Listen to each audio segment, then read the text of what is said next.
Samajwadi party की राज्यसभा सदस्य जया बच्चन ने सोमवार को सदन में महाकुंभ में मची भगदड़ की पृष्ठभूमि में कहा था कि इस समय सबसे ज्यादा प्रदूषित जल महाकुंभ में है, जहां भगदड़ में मारे गए लोगों की लाशों को पानी में डाल दिया गया और वहां का पानी वहां के लोगों तक ही पहुंच रहा है।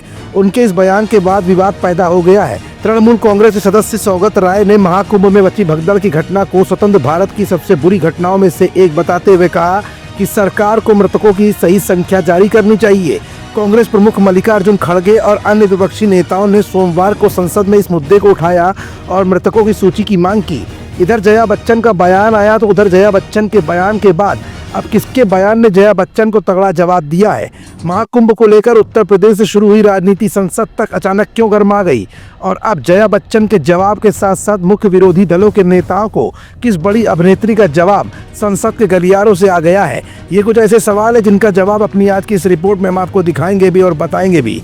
लेकिन उससे पहले ये जान लीजिए कि भाजपा ने भी विरोधियों को अब अपना तगड़ा जवाब देना शुरू कर दिया है। सत्तारूढ़ भाजपा ने कहा कि उसे भगदड़ के पीछे साजिश का अंदेशा है और जांच पूरी होने के बाद इसके लिए जिम्मेदार लोगों को शर्म से सिर झुकाना पड़ेगा। और इस मामले में अब विरोधियों का मुंह बंद करने के लिए हेमा मालिनी भी सामने आ गई हैं। हेमा मालिनी ने महाकुंभ पर विरोधियों की टिप्पणी का स्पष्ट जवाब दिया और कहा कि महाकुंभ में हुई भगदड़ कोई बड़ी घटना नहीं थी, इसे बढ़ा चढ़ाकर पेश किया जा रहा है।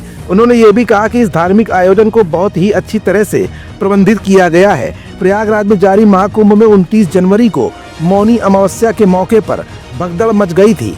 उत्तर प्रदेश सरकार द्वारा जारी आधिकारिक आंकड़ों के अनुसार इसमें कम से कम 30 लोगों की जान चली गई थी और 60 लोग घायल हुए थे। संसद भवन परिसर में हेमा मालिनी ने आगे कहा कि हम महाकुंभ गए थे, हमने बढ़िया से स्नान किया, सब कुछ अच्छे से प्रबंधित किया गया था।